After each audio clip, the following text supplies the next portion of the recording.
Vamos a conversar ahora junto al senador de Evópoli, Felipe Kast. Está con nosotros también en el estudio. ¿Cómo le va, senador? Bienvenido, buenos días. Muy buenos días, Juan Manuel. Gracias por la Consejo invitación. General, ustedes también tuvieron su propio Consejo General. No había tanta duda, a pesar de que se habían declarado en reflexión respecto de la posición que asumirían para el plebiscito de fines de abril, donde mayoritariamente, o la posición institucional, por decirlo así, es por el apruebo a una nueva Constitución, pero evidentemente que le dan libertad de acción a quien eventualmente asuma una posición por el rechazo. ¿Qué conclusiones sacaron después de este proceso de reflexión? Yo te diría lo primero, Juan Manuel, es que fue un consejo muy debatido, vinieron desde Arica a Magallanes, y claramente hoy día primero es que el plebiscito del 26 de abril, todos aquellos que tratan de, en el fondo, invalidar la opción de alguno u otro, creo que cometen un tremendo error. El solo hecho de que por primera vez en décadas la Constitución sea sometida a un plebiscito, y en el caso de que gane el rechazo, la gran mayoría de los chilenos puedan decir, miren, saben que me gusta esta Constitución. Y que yo creo que el mejor argumento, porque he visto otros argumentos como de campaña del terror que a mí no me gustan. Pero alguien que diga, mire, sabe que esta Constitución democráticamente, por fin puedo decir democráticamente que me gusta, ya no es la Constitución que se elaboró en dictadura. De hecho, un 40% de los militantes de Evópoli votaron por esa opción, hay que decirlo. Había un grupo de personas que argumentó a favor del rechazo, no desde el temor, ni de las campañas del terror, sino diciendo, ¿saben qué? A mí me gusta esta Constitución, creo que se han hecho modificaciones y me gusta.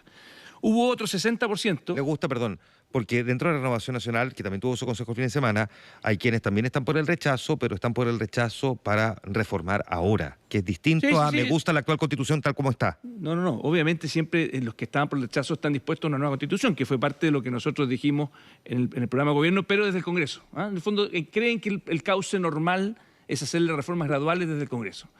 El otro 60%, que fue el que ganó mayoritariamente, que está por el apruebo, dice lo siguiente, dice, mire, ¿sabe qué? Esta es una tremenda oportunidad para aislar a los violentistas, para que gane la institucionalidad, para que gane la democracia y que pierdan aquellos que creen en la violencia. Porque el acuerdo del 15 de noviembre fue realizado cuando nuestra democracia estaba en crisis, después del estallido del 18 de octubre. Por lo tanto, el mundo político fue capaz de ponerse de acuerdo para que tengamos un debate generacional a favor de una nueva Constitución y con garantías para todos los sectores. Eso significa un plebiscito de entrada, 2/3 para que nadie le ponga la pata encima al otro con sus ideas, para que esta no sea una Constitución ni de izquierda ni de derecha, sino de todos los chilenos, y además con un seguro de salida. Si es que finalmente el mundo político no se pone de acuerdo en ese año y terminan, por ejemplo, construyendo una Constitución nueva, que en el fondo es no te gusta, mala, tú puedes rechazarla a la salida. Por lo tanto, creemos que el proceso constituyente también tiene garantías para todos los sectores. Y esa fue la opción mayoritaria en Evópoli, y yo me alegro que finalmente tengamos esa propuesta de futuro, donde nosotros como Evópoli vamos a ir a proponer una Constitución liberal, una Constitución mínima. ¿Qué es lo que es una Constitución liberal? A ver, definamos bien qué es lo que para ustedes sería una Constitución liberal mínima. Una Constitución liberal es aquella que en el fondo, en lugar de entrarle con una propuesta maximalista, que fue lo que trató de hacer en su minuto varias personas de izquierda en distintas partes del mundo, y el caso más extremo es el de Venezuela, tú le entras con una goma de borrar a esta Constitución. Entonces tú lo haces más pequeña para que sea la democracia la que funcione. ¿Y ¿por qué? Porque hay un principio democrático básico, que si yo hago una Constitución maximalista, le estoy imponiendo a las futuras generaciones mis convicciones actuales. Lo que pasa es que en lugar de, en el fondo, dejar que sea la democracia la que vaya resolviendo los temas sociales, los temas políticos, hacia adelante. Eso es una Constitución liberal. El temor que tienen muchos respecto de esa Constitución minimalista es que lo que no quede puesto en la Constitución va a ser objeto de discusión en el Parlamento y por lo tanto no va a tener ese quórum de 2/3, sino que eventualmente podría ser el 50% más uno.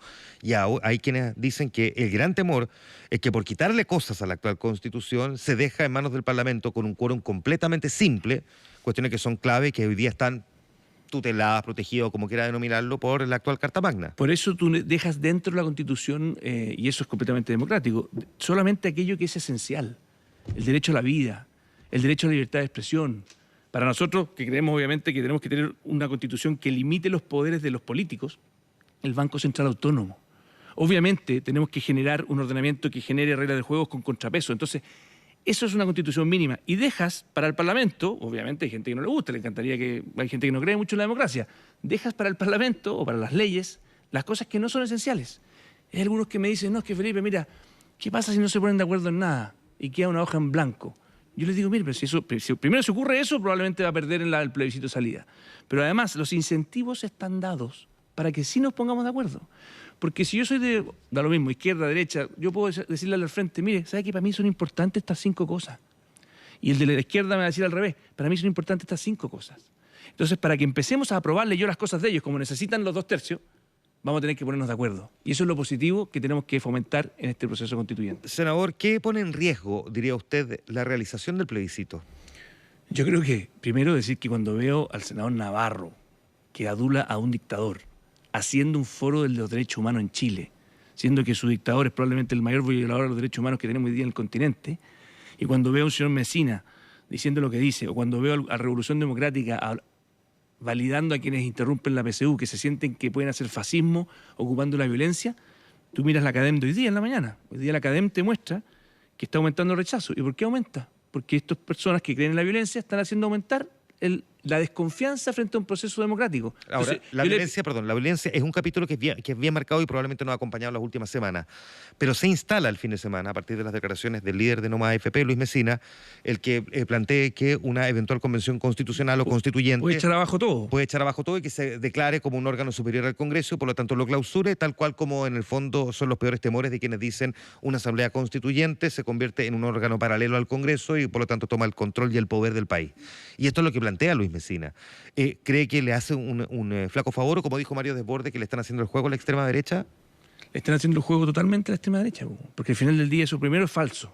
Eso es una mentira, no puede por las facultades que le dimos la Constitución. Por lo tanto, cuando tú tienes a esas personas haciendo aquello, tratando de generarle una sensación a la ciudadanía de que esto es lo mismo que hizo Venezuela, finalmente le estás haciendo la campaña a quienes quieren, obviamente, sembrar las campañas del terror. Le pregunto lo mismo que le pregunté, sin embargo, al diputado Boric recién.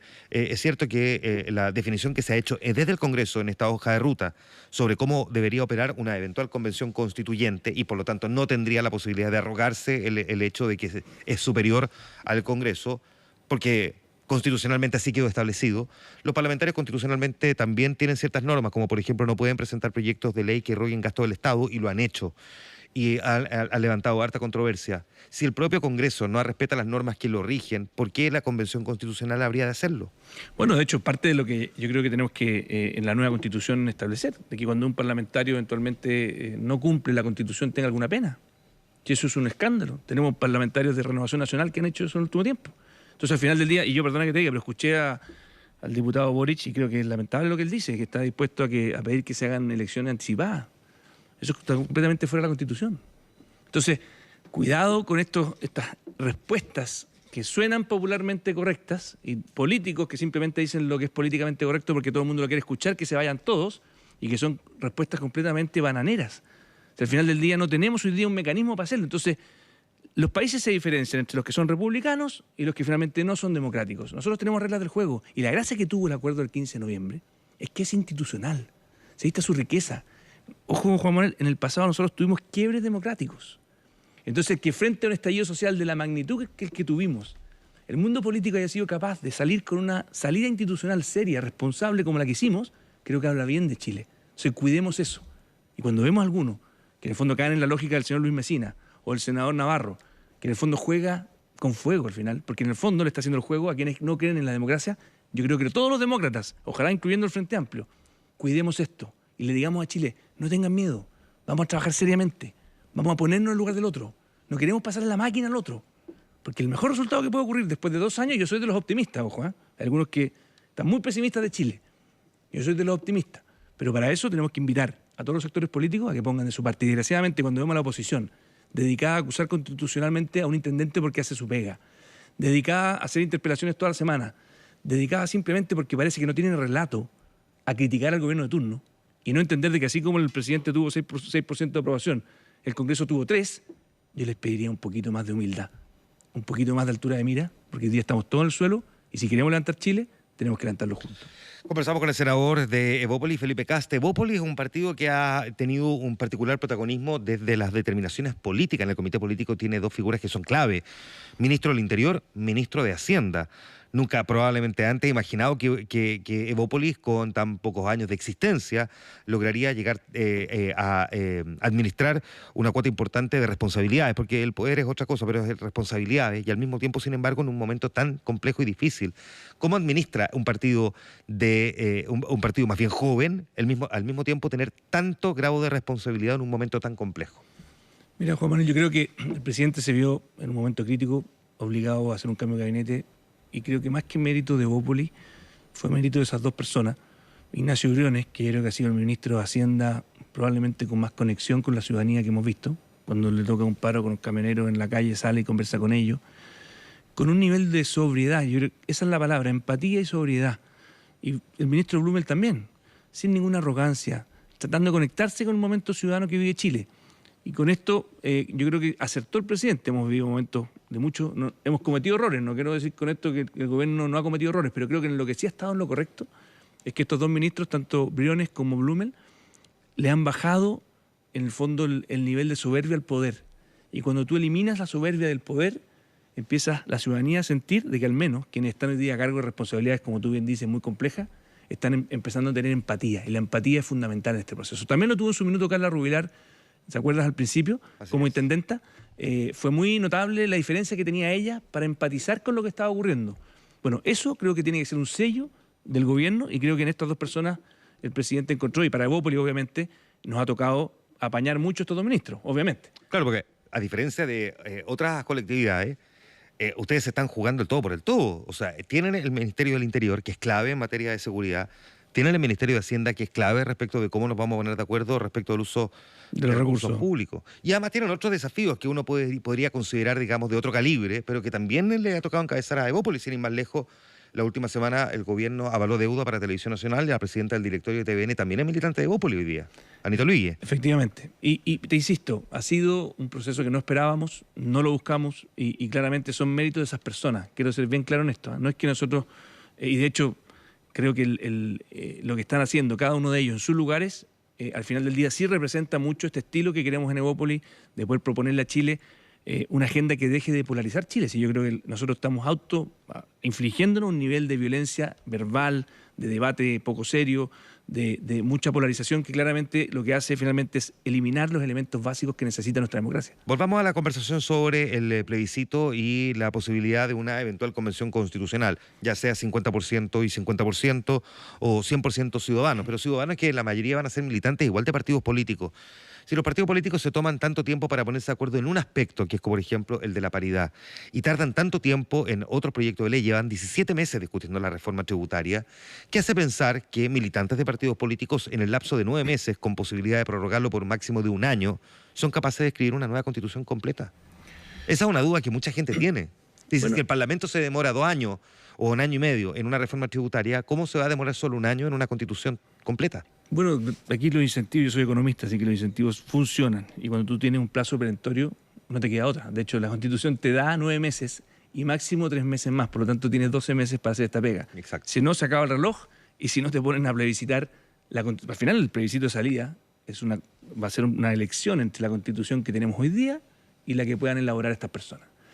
Por eso yo creo que la apruebo tiene una virtud, que en el fondo es decirle a la democracia, mire, ¿saben qué? Les voy a dar permiso para que en 12 meses se pongan de acuerdo.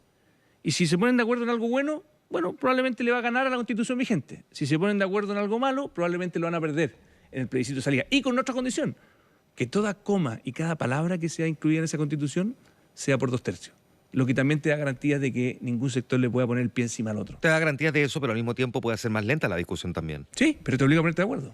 Porque en el fondo el plazo es muy importante, porque el plazo de decir, bueno, si no nos pusimos de acuerdo en nada, vamos a perder la oportunidad histórica de proponer algo serio, de poner algo responsable. Y yo creo que los que estén en esa convención, que espero no solamente sean de los partidos políticos, sino que también sean ciudadanos, que puedan agruparse. La gracia que tienen los acuerdos que hemos hecho es que los ciudadanos se van a poder agrupar. Y ojo, cuidado con esto de que los militantes de los partidos políticos es como si fuesen personas de otro planeta.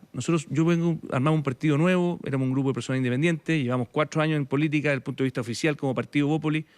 Yo era un profesor de economía, hacía economía y pobreza en la universidad, y nos decidimos a agruparnos. Ojalá se agrupen muchos, ojalá que tengamos muchos grupos de independientes que se agrupen detrás de una causa. ¿Cómo convive un partido como este, que es mucho más joven y por lo tanto más inexperto, pero al mismo tiempo con tanto nivel de responsabilidad en una coalición donde mayoritariamente además están por el rechazo a una nueva constitución? Porque así fijó la posición Renovación Nacional y ya sabemos la de la UDI.